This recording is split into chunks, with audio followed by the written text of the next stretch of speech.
مین جمهوریت 10مه برخه. هغه دا ټپه پکې را جوړه کړه چې په یارانه دې خاورې واوړه مخ را واړوه غلې مه تېرېږه مخ را واړوه تشه دواره ټکونه جوړه یمه مخ را واړوه غلې مه تېرېږه مخ را واړوه.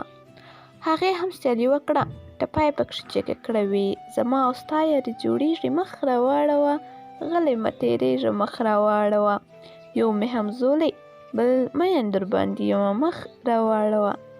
خندا خندا سندرو کې تر ډېره مزل وروسته یوه لوکس پمپ ته ورتاو شول. ودرېدل.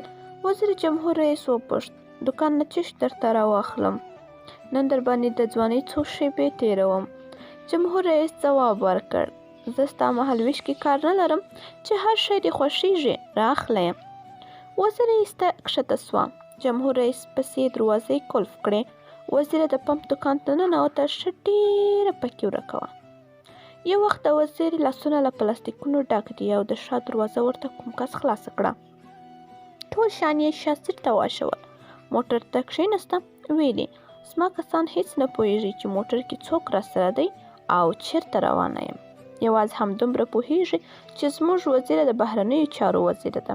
کله کله تک تور ماښام له ښاره وځي ټول موبایلونه او اړیکې بندې کړي. دوی راسره بلد دي. جمهور رئیس کړل ویلې ښه دا ځکه ته کله کله هېڅ نه پیدا کېږې. وزیر خندل. ځواب یې ورکړ زه د وزارت تر څنګ خپل شخصي ژوند هم هغسې کوم چې زړه مې غواړي او زه مې خپلې دندې سره مینه لرم. هېڅ غلط کار خوند نه راکوي. کله چې کار سره مینه ولرې نو غلط کار بیخي خوند نه درکوي. په څنګ کې ښه رخصتي هم کوم. هو. وزیر ترخه چپس خلاص کړل. 4 دانې یې چک کړل. خرپ یې ورنه چک کړ. ویلې یوه ورځ فلاني خان یو قومي مشر و. دفتر ته راغی. یو کس ورسره و. کښېنستل. چای مای هلکانو ورته واچولو او شروع یې وکړه چې وزیر صاحب هله هله هله ښه ډېر مسایل یې سره حل فصل کړل. ځان یې بیخي راته معجزه جوړ کړ. زه ورته لاس تر زنې ناست وم او ښه مې ورته کول. په هر څه پوهېدل. همدا قومي مشر اخر راته وایي ما له جمهور رئیس سره خبرې کړې دي. هغه موافقه مې اخیستې ده او دا زوی مې راته مقرره کړه. زوی ته مې چې وکتل هېڅ خوند یې رانه کړ. خو دا ولې یې دا قواره راباندې ښه ونه لګېده. هسې مې ورنه پوښتنه وکړه څه شی دې ویلي دي. زوی یو پوهنځی وښود اوس رانه هېر دی خو خلاف د رښتې و. اسنادونه مې ورنه واخیستل. پلار ته مې وویل چې بس اوس ته ورځه زه به یې غم وخورم. په سبا ګورم هلک بیا راغلی او زما سکرټریت کې ناست دی. دستي مې راوغوښت. مخامخ مې راته کښېنولو. مالې زه تا نه څو پوښتنې کوم که یوه دې راته صحیح ځواب کړه بیا ته خپله فیصله وکړه. صحیح دی؟ ویلې سمه ده. پوښتنې مې ورنه وکړې. بلکل یې سر خلاص نه سو چې دا اوس څه شی راته وایي. اخر مې ورته په نرمه لهجه وویل تا زه نشم مقررولی. غواړم د خپل توان او مسؤلیت په اندازه د هېواد ته ژمنه اوسم.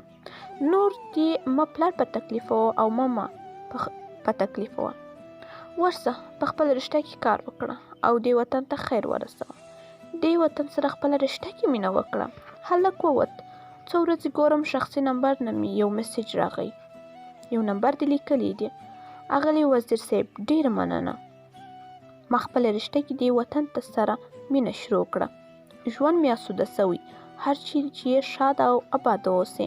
د همدې هلک خبرې خوند راکړ. بېرته مې ورته میسیج وکړ چې شاد اباد او د دې هېواد ګټور اوسېدونکی سې. وزیر جمهور رئیس ته مخ ور واړولو. ویې ویل ته پوهېږې دا قصه مې چېشته وکړه. جمهور رئیس ورته موسکی سو. ځواب یې ورکړ زه څه خبر یم خو نیم ساعت کېږي چې رسمیات بیا له سره او په روانه کې شروع سوي دي. وزیر یې وخندل. ویلې دا قصه مې تر دې وکړه چې دا پمپ هماغه هلک جوړ کړی دی. اوس مې ولیده کاونټر باندې ولاړ و. ما ونه پېژنده خو هغه وپېژندم. ستړې مشې مې وکړه او ښه ډېره سودا یې مفت راکړه. هېڅ یې پیسې وانخیستې. ویلې زه مې خپل کاروبار نه سخت خوشحاله یم. خپل کاروبار سره مینه لرم او دا ځای مې ښه په مینه جوړ کړی دی او د دې سړک دا غاړه مې ورباندې ښایسته کړې ده. جمهور رئیس ته یې خبرې خوند ورکړ. ویې ویل دې هلک ته زه له هغې خوا ورکوزېږم. بیا یې رایاد کړه. وزیر بیا سګرټ ورته ونیولو. ورته ویې ویل نیسه سیګریټ یې ورنه واخیست. کلچکۍ ور وکتل، ورته ویې ویل وزیر صیب دې په نشرو کې وي. ادامه برخه زموږ په مطالعه یوټیوب چینل باندې اورېدلی سئ. مین جمهوریت، لیکوال عبدالهادي احمدزی، وړاندې کوونکې آریا رحمت. مین جمهوریت ناول تاسو د مطالعه یوټیوب چینل څخه اورېدلی سئ. مین جمهوریت.